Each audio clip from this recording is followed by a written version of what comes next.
में बंद आसाराम के बेटे को कोर्ट से जमानत मांगना भारी पड़ गया। आसाराम के बेटे नारायण साईं ने गुजरात हाईकोर्ट से जमानत मांगी थी, लेकिन इस दौरान नारायण साईं एक ऐसी गलती कर बैठे जिसके बाद कोर्ट ने लाखों का जुर्माना साईं पर लगा दिया। आखिर क्या है वो वजह, देखिए इस रिपोर्ट में।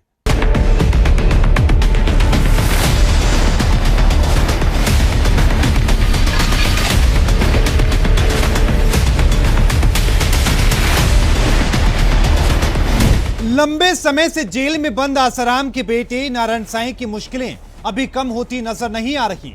जहां हाल ही में नारायण साईं ने गुजरात हाईकोर्ट से जमानत की अर्जी लगाई थी, जिसे कोर्ट ने खारिज कर दिया। इतना ही नहीं, बल्कि इस दौरान नारायण साईं पर कोर्ट ने 1 लाख रुपए का जुर्माना भी लगा दिया। और जुर्माना लगाने की वजह बड़ी हैरान करने वाली है। दरअसल अपनी मां की बीमारी का झूठा बहाना बनाकर नारायण साईं ने कोर्ट से जमानत मांगी थी। और इससे भी चौंकाने वाली बात यह है कि नारायण साईं के वकीलों को भी बीमारी के इस झूठ के बारे में कोई जानकारी नहीं थी। यह पहला मामला नहीं है जब किसी कैदी ने बेल, पैरोल या फरलो के लिए झूठे कारण बताए हों। जेल से बाहर निकलने के लिए कैदी ऐसे कई झूठे कारण बताते रहते हैं।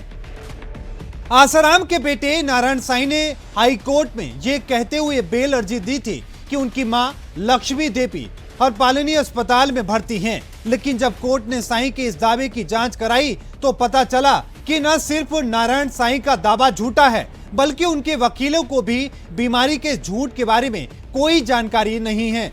इसके बाद गुजरात हाई कोर्ट ने नारायण साईं की बेल की अर्जी खारिज कर दी और उन पर झूठ बोलने के लिए 1 लाख रुपए का जुर्माना लगा दिया।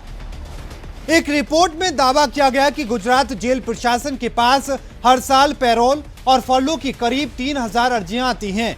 जेल से बाहर निकलने के लिए कैदी तमाम तरह के कारण बताते हैं। कई सच होते हैं तो कईयों को जानकर जेल प्रशासन भी हैरान हो जाते हैं। लेकिन अब आप सोच रहे होंगे आखिर पैरोल और फरलो में क्या अंतर होता है। तो आपको बता दें कि पैरोल में कैदी को जेल से बाहर जाने के लिए एक संतोषजनक कारण बताना होता है। कैदी को उसके परिवार के निजी सदस्यों की शादी, मृत्यु या फिर परीक्षा जैसी इमरजेंसी वाली स्थिति पर पैरोल दी जाती है। कैदी की अर्जी को मानने के लिए जेल प्रशासन बाध्य नहीं है, वो इसे खारिज भी कर सकता है।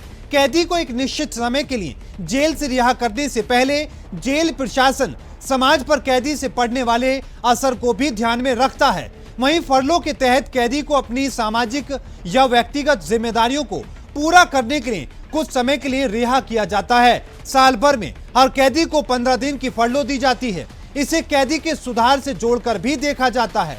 तकनीकी तौर पर फरलो को कैदी का मूलभूत अधिकार माना जाता है। Bureau report, R9 news.